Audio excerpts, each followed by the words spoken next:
Oye, ahora sí, todo está funcionando. ¿Qué tal? ¿Cómo está Carlos Manu? Muy bien, estamos perfectos. Perfecto. Muy bien, me alegro mucho. ¿Qué tal? ¿Cómo está Jorge y Antonio? También bien. La verdad que estamos ahora con el subidón de la salida del disco y todo el rollo y estamos muy ilusionados. Yo quería comenzar, Carlos, hablando sobre la carátula que diseñó Diana Escobedo. Ustedes saben que cada cual mira el arte según como lo entiende. Tiene la portada relación con la primera canción que es Mi Heroína. Bueno, pues realmente lo que es la portada del disco tiene más que ver con la canción Elegía, porque Elegía no deja de ser una canción hecha al lamento, a la pérdida, a la muerte en general. Y bueno, el cuervo mitológicamente siempre ha sido la simbología de la muerte, ¿no? Cuando aparecía el cuervo, el pájaro negro, era Sí. como ese alma oscura.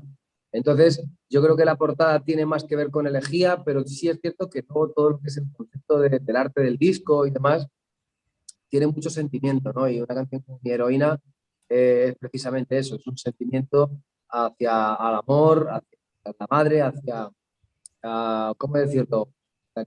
El dibujo es la Venus de Willendorf, que es la simbología de la fertilidad, y yo en mi caso, como tengo madre, mujer e hija, tengo tres, entonces sé de lo que hablo perfectamente, ¿no? Ese sentimiento yo creo que es muy importante y deja de manifiesto una canción como esa todo el sentimiento. Sí, mira, cuando yo escuché la canción Mi Heroína, yo pensé en mi madre, Ujú. que ya está fallecida.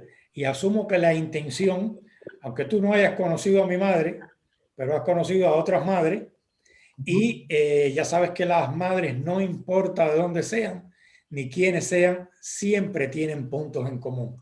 ¿Tú buscaste esos puntos en común o como tienes tres ahí, son las de ellas tres? Te digo una cosa, busqué puntos en común y fue de las canciones que yo personalmente, bueno, la hice con ese sentimiento, pero muchas de las frases sí que tienen que ver con mi madre, otras frases tienen que ver con mi mujer y otras frases tienen que ver con mi hija, ¿no? Al final es un poco el sentimiento de unión de lo que es la mujer o lo que significa la mujer para mí, ¿no? Entonces, en todas sus vertientes, tengo que decir que ese sentimiento está unificado y también me puse en la piel de los demás, porque cada uno vive ese primer amor de una manera diferente, ¿no? Y ese punto de protección, de cómo te sientes, digamos, alrededor de alguien que te protege y que te cuida.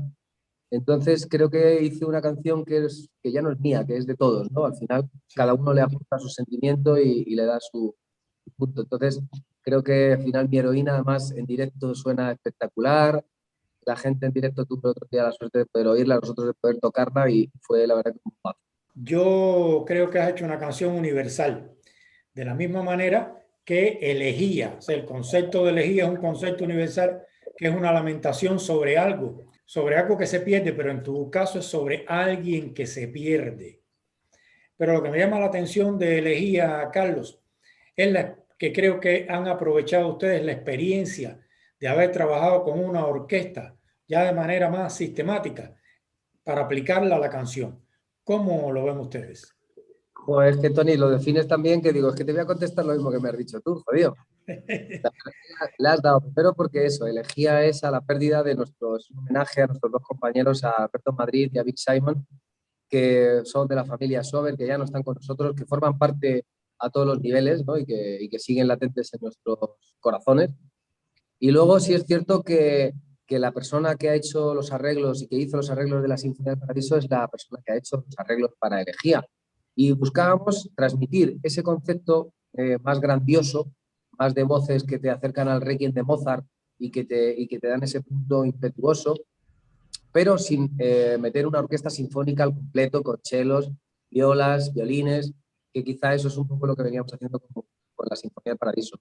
Entonces, aquí lo que se ha buscado es esa unión de que las guitarras sigan teniendo la potencia, pero que las voces te eleven a ese punto, ¿no? A ese punto de que hay veces se te ponen los pelos de punta. A mí, por ejemplo, la parte central de Elegía, hasta hace muy poco, me hacía saltar las lágrimas. No sé por qué, me evocaba esa parte tan emotiva, incluso en el Día de la Liberación, que también hay ese tipo de arreglos vocales y demás, Sí. a nivel de coro, también es una canción que me emocionaba muchísimo, ¿no? Y dices, hostia, si me emociona a mí, y como dices otro, la he hecho yo, es porque yo creo que sí que hay algo, ¿no? Porque a veces que cuando haces tú algo, ya lo tienes en oído y ya no te motiva. Pero sí, sí, la has dado bien ahí, Tony. Ah, muy bien. Mira, pero te voy a contar que hay otra, la que acabas de mencionar, el Día de la Liberación, que ahí no he dado. Ahí no he dado. Mira, en el Día de la Liberación, la letra me da pistas, pero también me las quita. Y al final yo no sé cuál será el Día de la Liberación. A ver, cuéntame sobre el Día de la Liberación. Día de la Liberación es una canción que está hecha, además es un hecho verídico. En este disco hay bastante hechos reales, ¿no? Y es una historia que me contaron del bullying, de lo que había pasado una persona en toda su infancia en el colegio, los abusos que había tenido, la cantidad de depresión que había sufrido por parte de sus compañeros, la incomprensión por parte de los profesores. Y es una persona además del medio, una persona del medio, y me lo contó, y la verdad que me llegó tan dentro que me puse por momentos en su piel, ¿vale? Y entonces el Día de la Liberación es ese momento donde en medio de la canción él coge las fuerzas para salir, y cuando rendirse no es la solución o la opción, ese es el momento donde dices, no puedo venirme atrás, tiene que ser hacia adelante. Entonces toda la canción es ese ímpetu de decir cuándo llega el momento. Por eso el estribillo final es no bajamos la batería a la mitad y está al doble. Entonces es como el momento donde, en ebullición, donde esa persona decide, ¿vale? Que agarra a él mismo, a sus fuerzas, para salir adelante de todo eso que deja atrás y a todos esos años de psicólogos y de ese momento tan oscuro, ¿no? Entonces, esa canción de ahí viene que se represente con el caballo en lo que son las ilustraciones, es el caballo totalmente puesto en posición casi de ataque, ¿no? De libertad. Y bueno, toda la canción tiene ese punto, ¿no? Si yo creo que ahora podrás entenderlo cuando la escuches, dirás, hostia, ahora entiendo cuando se dice esas ratas llenas de actitud y ese tipo de mensajes que son lapidatorios, porque esa persona, hostia, todo se debe de sufrir muchísimo cuando más se tiene una edad tan joven y demás y no encajas porque la gente no te quiere o porque la gente te rechaza. ¿Sabes qué? Ya Carlos, yo soy todavía mayor que Carlos, ¿no? Pero ya todos en la banda tienen una edad y tú eres el más jovencito, casi que, Carlos, que puede ser hijo de nosotros. Casi, Entonces, casi. casi. Así que, ¿cómo te estás viendo, mano? Con un grupo que, mira, las letras hablan o de las madres, o sobre Mozart, y ahora sobre el bullying. Cuéntame. Bueno, yo creo que las letras en Sober siempre ha sido algo muy importante, muy fuerte, y que es un tema que por desgracia actualmente sigue estando bastante presente. Yo creo que es un mensaje muy importante pues para dar ánimo, fuerza de que se puede salir de esa pesadilla, porque realmente es lo que es, y es importante que tenga ese trato en la música y que llegue a todo, que el mensaje llegue a todas las personas posibles para que entiendan también esa situación. Sobre las madres, vamos a ver, si nosotros sin nuestras madres no somos, no somos nada.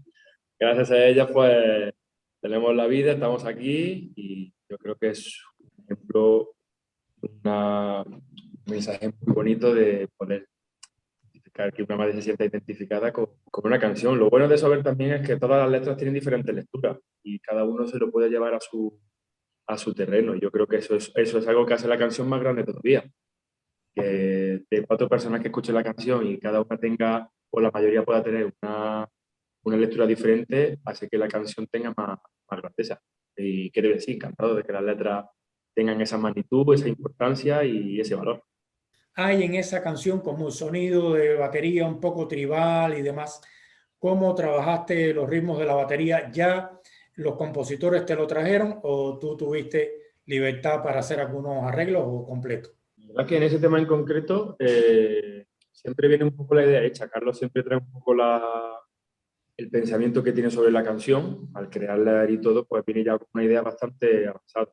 Sí, es cierto que él luego plasma esa idea y siempre hay libertad para trabajarla. Y al final ya no es libertad de lo que yo crea o no, sino de pensar en la canción, de lo que mejor funcione. Entonces, bueno, pues al final, como todos los temas, pues vienen con la idea, se trabajan, se le da una forma, yo doy mi visión, hay veces que funciona bien y hay veces que a lo mejor pues, se tiene que cambiar alguna parte, pero bueno, es algo que se trabaja entre todos y sobre todo en el aspecto, como le ha aceptado la producción, pues trabajamos los dos bastante mano a mano, de yo le voy mandando arreglos, él como tiene más en su cabeza la idea de la canción, pues me va guiando por sobre cómo quiere un poco que vaya, pero al principio siempre hay libertad, pero sobre todo siempre pensando en la canción. Yo, una de las canciones que ustedes adelantaron fue Verona y, por supuesto, el que haya leído algo, Verona enseguida se enfoca en Romeo y Julieta, los amantes de Verona, toda esa historia. Pero la primera vez que escuché la canción, como entraban las guitarras con ese sonido tan grave y estones, esto no puede ser de Romeo y Julieta, que va. Cuéntame. Sí. Bueno, es que Pues la letra precisamente, te cambia, cuéntame. claro, precisamente lo bonito para mí es siempre buscar ese punto de contrapunto, ¿no? Si tú haces una canción como Verona, que no deja de ser una historia, además una historia real, una historia que también tiene ese punto de sufrimiento, de no poder amarse por una historia de las familias y de tal. Pero si a esa parte tan romántica le añades también una música como demasiado melancólica y romántica, puedes rozar un poco el rollo de ser demasiado rosa, ¿no? Y de que de repente pues, quede demasiado palagoso. Entonces, este punto de arrancar la canción como si fuese casi death metal, ¿vale? Con unos riffs y una pesadez en la guitarra y que luego, cuando entra la estrofa, entra la narrativa y te está contando la historia de cómo surge ese amor, de cómo poco a poco ven que sus vidas no pueden, que sueñan el uno con el otro, pero no pueden tocarse, no pueden acariciarse y como dos extraños que se miran, ¿sabes?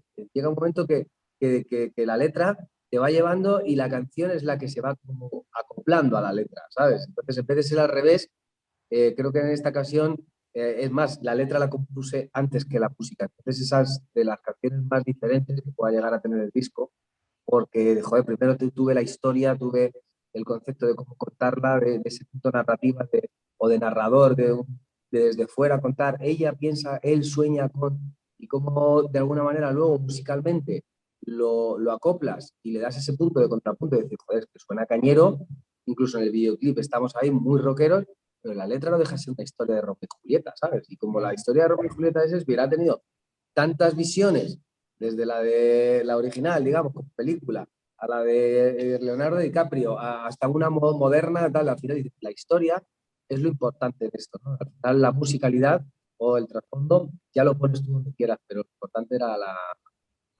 historia que se cuenta en ella, ¿no? Que es real. Las letras, como siempre, me gustan mucho, son letras para pensar, pero hay una que me gustó especialmente, que es la letra de Nueve Musas. Ah, Ahí yo te quiero felicitar porque las nueve musas, pero no mencionas a ninguna. a ninguna y a todas, porque las nueve musas al final extierna esa inspiración, ¿no? Cuando realmente, por eso cuando arranca la canción habla un poco como de volver a sentir esa sensación que tienes cuando te pones a componer, hay algo que te invade, que no sabes qué es, pero que dices, será una musa que tengo justo detrás, y te pones a escribir y fluye todo rápido, y todo sale como muy rápido, y hay en ocasiones que no sale nada. Y dices, hostia, necesito invocar a esa musa, a esas musas, a donde sean, ¿no? Y al final, esa canción además es la despedida del disco porque es la que realmente, como la inspiración es la que ha hecho que este disco sea de verdad, de que este disco sea, digamos, una realidad y que esté plasmado gracias a esa inspiración. Y uno no sabe cuándo va a volver a venir. Entonces, por eso cuando dicen, ¿y el próximo disco para cuándo? Dice, pues para cuando venga esa música, Claro. cuando alineen las musas, porque si no, no hay actividad. Entonces, me gusta que has hecho hincapié ahí porque es una de las canciones que más me gusta del disco. El último concierto que yo pude ver antes del confinamiento fue el de ustedes en Las Ventas. Y también me he enterado que ya van avanzados ya, porque ya hicieron una presentación en los estudios Revirock para poquita gente y estuvieron en el Parque Tierno Gabán este fin de semana, ¿no? Sí, así. Entonces, ¿cuáles son los planes para lo que queda de 2021 y 2022? Bueno, pues realmente 2021 estamos cerrando ya algunas fechas, ya empieza a haber, digamos, un poquito de normalidad, ya empieza a haber ese momento aquí en España de que nos dejan que nos quitemos las mascarillas en sitios abiertos, empezamos a tener un pelín más de libertad, ¿no? En ese sentido, y vamos a estar presentando en sitios así, espacios abiertos, todo 2021, pero en 2022, cuando realmente arrancamos la gira nuestra de salas, que se supone que todo estará ya a un nivel más controlado y que la pandemia, si todo va bien, pues llegaremos a la normalidad y presentaremos el disco. Tenemos ya 20 ciudades cerradas para poder presentar Elegía a todo su esplendor, ¿no? Porque hasta ahora lo que estamos haciendo es tocar alguna de las canciones nuevas, pero también nos gusta que la gente asimile el disco, lo escuche y que tenga muchas ganas, ¿no? de escuchar las canciones en directo. Entonces, todo irá poco a poco, pero vamos, 2021-2022 va a ser totalmente Elegía total. Y luego ya veremos planes del futuro. Claro. Esta pregunta que te voy a hacer, quizá ya te la han hecho ya varias veces, porque yo estuve leyendo otras reseñas del disco y en algunas decían esto que te voy a comentar, que por ejemplo dicen que siente que en el disco hay cierta oscuridad y esto está relacionado con el COVID, la pandemia, lo sucedido, o realmente es la historia de Sober, aparte de los hechos externos. Bueno, vamos a ver, yo creo que tiene que ver, por supuesto, la pandemia, aunque el disco prácticamente estaba compuesto antes de ella, pero sí que el enfoque que se le ha dado al disco, los arreglos del disco, la portada del disco, ese punto íntimo que tienen algunos de los sonidos y más melancólicos, yo creo que tiene muchísimo por el momento que hemos vivido. O sea, es que mentiría si digo lo contrario, ¿no? Porque ese momento donde está Manu grabando la batería y estamos metidos en el estudio ahí solos, sin haber un sitio ni siquiera donde ir a comer, todo eso influye porque se genera al final un tipo de emoción diferente, ¿no? Entonces al final se gesta y a día de hoy le das al play y suena muy diferente a lo mejor a lo que se Sober. Y está grabado de la misma manera con los mismos instrumentistas, con todo igual, ¿no? Pero de repente tiene otro espíritu, hay otro alma en ese disco y tiene mucho que ver con lo que hemos vivido, la verdad. ¿Cómo no? Pues nada, Carlos y Manu, si hay algo más que quieran decirle al público hispanohablante, porque recuerden que no solamente de España, al lado allá nos van a ver mucho. Claro que sí, pues desde aquí, sobre todo a toda Latinoamérica, mandar un abrazo, que pronto estaremos por aguas allá y a toda la gente de aquí, pues nada, que nos vemos en breve, en más conciertos, que ahora en julio tenemos 2, en agosto tenemos 3 y bueno, pues ahí estaremos dándolo todo. Igualmente, muchas gracias y nada, que disfruten también mucho de Elegía y que nos cuenten sus impresiones, que también nos gusta saber qué le ha parecido, que es algo importante. Nada, hoy ha sido un placer hablar con ustedes. Igualmente, ya nos vemos pronto, ¿vale? Chao. Venga, cuídate. Adiós. Adiós.